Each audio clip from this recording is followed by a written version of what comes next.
Hi guys, welcome back to my channel. If you don't know me, my name is Jo Marie. And for those who are new here, welcome to my channel.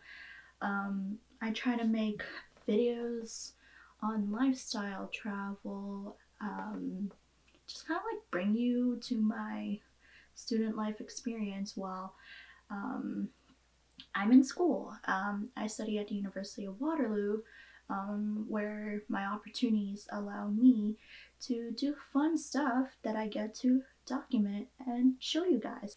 Basically, I applied for the exchange program at my school, which allowed me to study at the University of Birmingham in the UK, which then allowed me to travel while I'm there. So this video particularly, I'm going to be showing you of Stratford upon Avon, which is a city that's a town or city that's about 1 hour away from Birmingham, and if you don't already know or tell by the name of it, is home of Shakespeare, which as an English major I was very excited to be able to go there. And the second half of this video is going to be on Oxford. I did not intentionally put Stratford and Oxford together to make it one whole English major dream of visiting these two places. It just happened that I visited these two places within the same week, so I was like, why not put them together? So without further ado, let's get right into it. Erica and I left Birmingham New Street at 9 and caught a train to Stratford, which only took about an hour, and the ticket was so cheap. I think it was like £5 to £8 both ways. When we got off the train, we ended up in a small looking village in the middle of a modern looking city. First, we visited the Shakespeare Center, which was located in the middle of the town, which just held some paintings, historical facts, and clothing owned by Shakespeare and his family.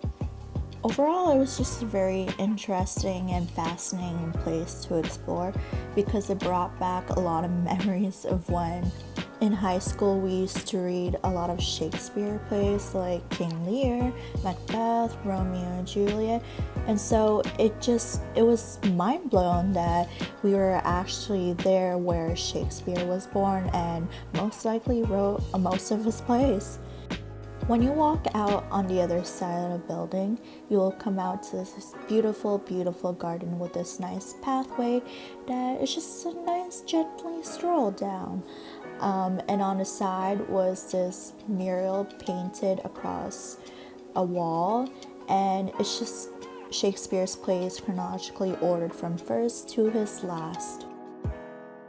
And it's not a tourist place without visiting the local gift shop and spending on stuff that you don't need, but also souvenirs, you know? And oh my gosh, there was this Harry Potter store called Aloha Mora, and I fangirled over everything. And then we went to Zizi, this little cute Italian restaurant where it was like family oriented kind of place, and we just shared the mushroom risotto and got our individual pasta like we always do, and it was so yummy. The next place we went to was Shakespeare's new place, where after a few of his publications, he bought a new land where him and his wife built a new home for him and his family.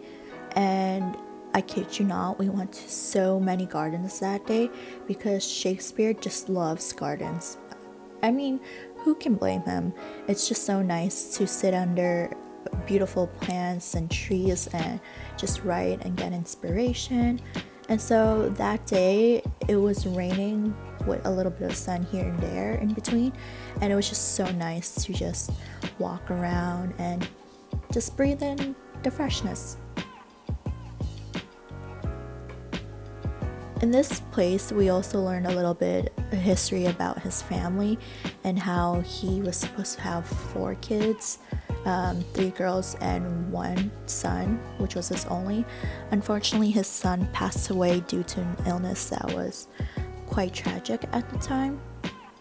And so after Shakespeare died, it was only his three daughters and his wife who succeeded him. The third place we visited was Hallscroft, where Shakespeare's eldest daughter married a surgeon and they built this home. And he was a well-renowned surgeon at the time, where he did most of his surgical work at home. And so it was just a really cool place to visit, because a lot of his old tools were still on display, and it was just a neat thing to see the difference between modern technology and medical tools back in the day. The fourth and final place we visited was Anne Hathaway's cottage, where Anne Hathaway being Shakespeare's wife. She built this cottage for her and her three daughters after Shakespeare died, and this is where she brought them up. Fun fact, Anne Hathaway, the actress, is actually married to a guy named William, which is quite weird because William Shakespeare married his wife, Anne Hathaway. And strangely, the two Anne Hathaways are not related whatsoever. It's just mind blowing. And here's just Erica and I playing a little dress up in the kids area. There were no kids at the time, so 21-year-olds playing dress up. We had fun. I don't need it. It's raining outside. Umbrella is hard.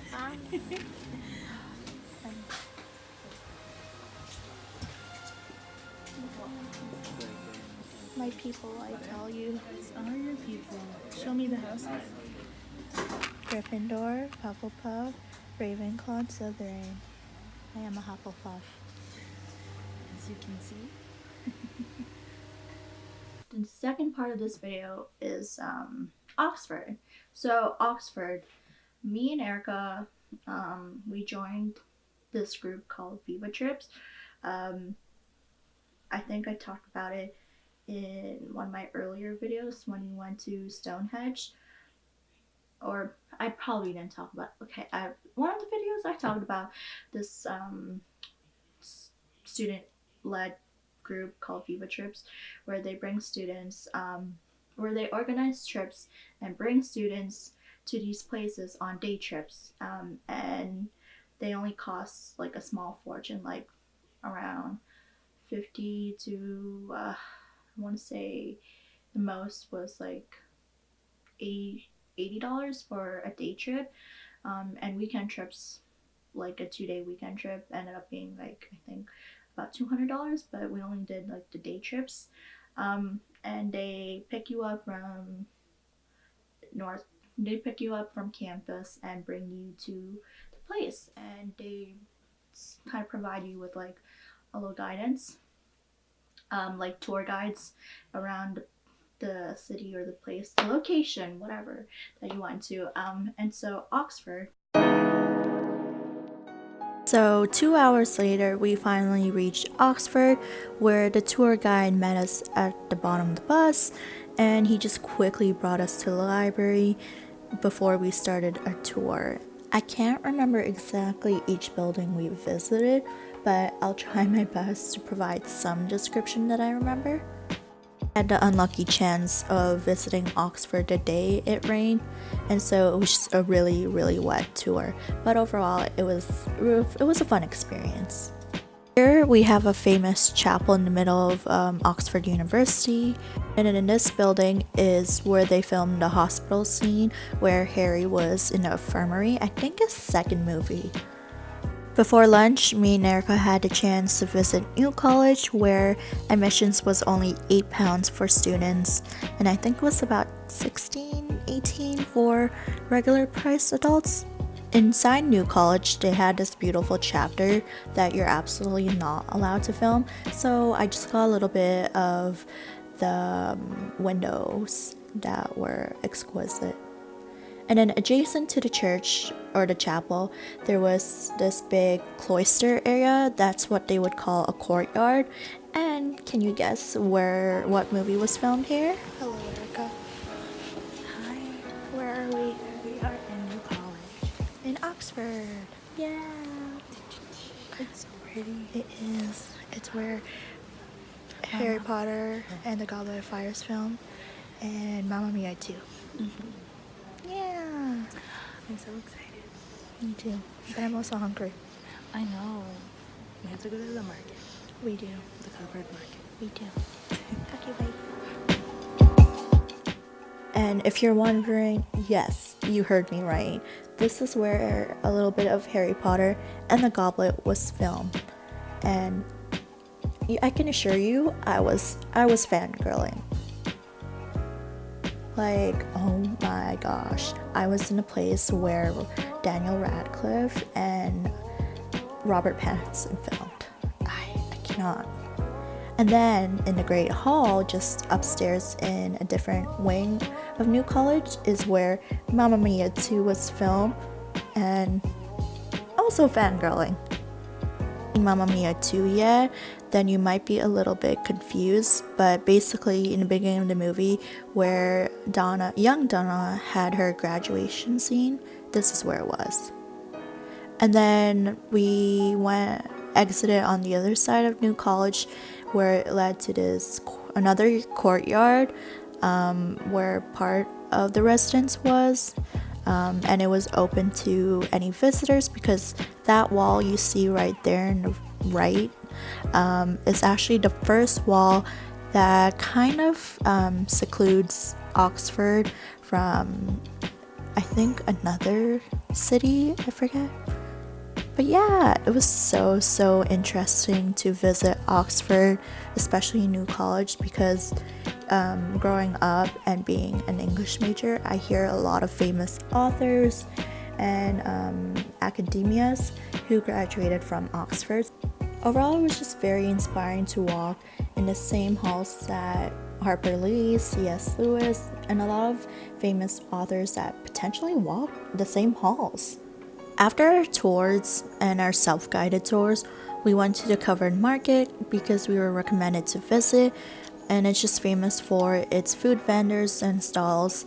And we had lunch in this shawarma place, and let me tell you, it was so delicious that Eric and I ordered a second serving and brought it to go for dinner. And that's it for Oxford. It was just a really cool experience, like I said, to visit Oxford University. I highly recommend it to anyone who's visiting the UK at one time and you have a little spare time to travel around, because Oxford is just so much history behind it, being one of the first 3 universities in the UK. Oxford just has so many stories engraved in its walls, including the people who graduated from there. It wouldn't be a trip to a university or college if you didn't buy merch and if you didn't pretend to be a student there and buy merch. Your girl got, oh, it's upside down. Clearly I'm doing everything right today. An Oxford sweater. It's just so comfy, and you know that a school like Oxford spends a lot of money making sure that the students get the best quality, because I have never felt the most softest, most form-fitting sweater ever in my life. Like University of Waterloo who? I'm gonna put this on so you can see what I mean. Like, come on. You know what this reminds me of? This reminds me of the sweater that Miley wore in the finale of Hannah Montana, which was the Stanford sweater. Yeah, it just reminds me of that. Anyways, that's it for this video. Hope you guys enjoyed it. I hope you guys enjoyed this style editing slash vlog video that I decided to do for the rest of the Europe videos, because I want it to be more informative, where I get to sit down, talk about the places I visited, and like little facts here and there that kind of like gives you an idea of what these places are like, and maybe you'll decide to go. So that's it for this video. See you guys next time. Bye!